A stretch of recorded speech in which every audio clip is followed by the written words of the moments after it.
This next segment of the discussion Larry Hamm and I had on August 15th, 2011 will begin with the same setup of Greenspan talking about surplus capital or liquid assets being held by American citizens in banks and institutions. I want to set that up again, but following that video of Greenspan on Meet the Press, you will see what I call a little rant about patriotism that I went on further into Larry and I's discussion. As a veteran who fought in what's called the First Gulf War, which was the first operation of the current conflict that's been going on since that time till now, so over 20 years, and with a son who served in the what people call the current Iraq War, I get angry and I'm appalled that I can be called all kinds of names because I'm against the wars and have a different idea of the direction our country should go. But yet people who have money, billionaires and millionaires, who have plenty of funds and are not in any way in need, and could use those funds to invest in our country, but hold on to them because they're looking for more profitability, their patriotism is not questioned at all. And while I don't like to call anyone unpatriotic, because it's a very deep question, it seems to me that when our country is in its greatest need and you don't help when you have the ability to do so, that we should have a discussion about what are your priorities and what does it mean to be a citizen of the United States to you.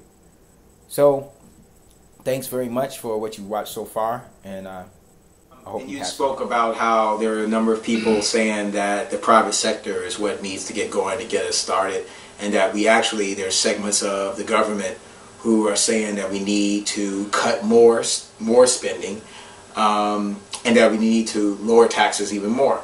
Right. So I'm not sure how they think that that's going to, taking money out of the economy is going to help jumpstart it. I have no idea. But I do want to show you and the viewers a segment of Alan Greenspan on... the question is how, Chairman Greenspan. I mean, there's a view on Wall Street. Jamie Dimon has said this publicly, the CEO of JP Morgan, when he questioned Federal Reserve Chairman Bernanke by saying, look, there's a cumulative effect to what this administration has done to try to remedy the excesses of the financial system that resulted in collapse. That cumulative effect of regulation and capital requirements and all the rest may ultimately be depressing economic growth by keeping major corporations from making the sort of investments that Austin say are crucial. What do you say? I say the evidence is reasonably strong that that is a correct evaluation. There's one thing that we have never discussed, which is how do we get what is now really an excess of $500 billion in liquid assets held in non-financial corporations in the United States, largely as a result that they refused or could not find profitable opportunities to invest in. So they put it in cash flow and put it in liquid assets. How do you create a degree of certainty about the long-term future that would induce the people who hold those liquid assets to invest them in long-term assets, because this is the only source of expansion, which is very large, in which debt is not relevant. You don't need to borrow. All you have to do is to pull those funds which are sitting there because they don't know where else to profitably invest them. If we can get that going, it's a major positive. I just want to say that the system tries to use all these ideas to get us to do what they want us to do. Mm-hmm. And all of us do that. And when you talk about freedom and justice and things of that nature, those are ideas or ideals. Mm-hmm. When we talk about patriotism, and some of the viewers might not think of themselves as a patriot, but I do. I mean, I love my country, and my patriotism comes to make us do the things we say we're supposed to do, the things that are right. Right. So for me, you know, when I've been called unpatriotic, I've been called a communist, I've been called all kinds of names because I stand up for what I believe our country is supposed to stand up for. But yet these people who many of them I'm sure are Americans, who have this surplus capital or these liquid assets sitting in their banks or wherever they have it, and our country is in trouble, and it needs investment. We need to kickstart our economy, and yet they're doing nothing. And somehow that's okay. Somehow that's not unpatriotic. Right. You know, when your country needs you the most, and you stand aside for your own gain. That's right. How much? When it calls someone a traitor, what is treachery? Well, you know, what is that? When you hurt your country, you have something that you can do that will help your country, and you don't do it for your own personal gain. So I'm the traitor, I'm the communist, because I say to my country, we should not be doing these wars. You know, that we need to feed the hungry.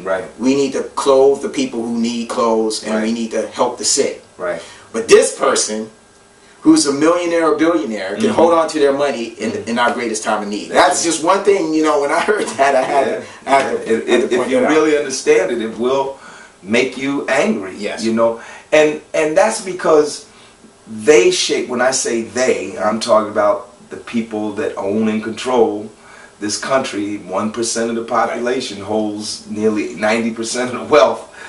You know, their money shapes the debate. And it shapes the paradigm in which the rest of us, you know, like, you know, on that show, they would gloss right over Greenspan's comment about people refusing to use these liquid assets to invest to help kickstart the economy. You know, on another show or in a show in another country, the whole topic of conversation would be why these people aren't doing this and what is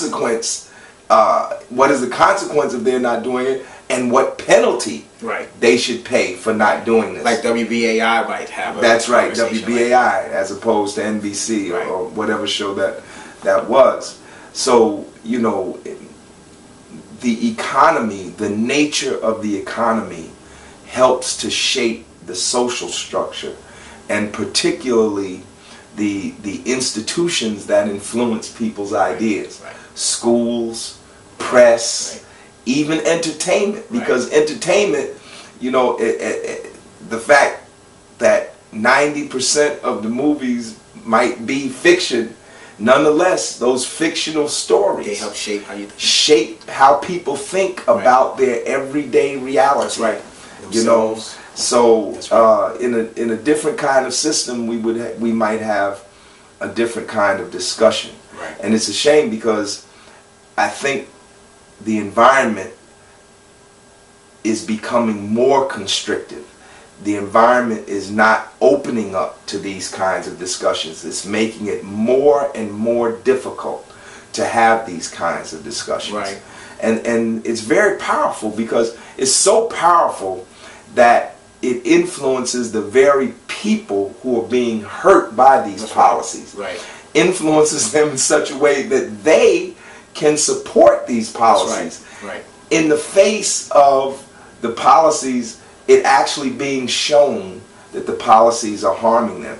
In fact, you can give some people the hard facts, the cold evidence, whatever you give them, it's not going to change their mind, because their minds have been molded in such a way. Some people might use the word brainwash, you know, but have been shaped to refuse to see the truth. Well, I appreciate your time, Larry, and we'll come back before the next 50. So we won't wait till 100. But we're going to have another one pretty soon. All right.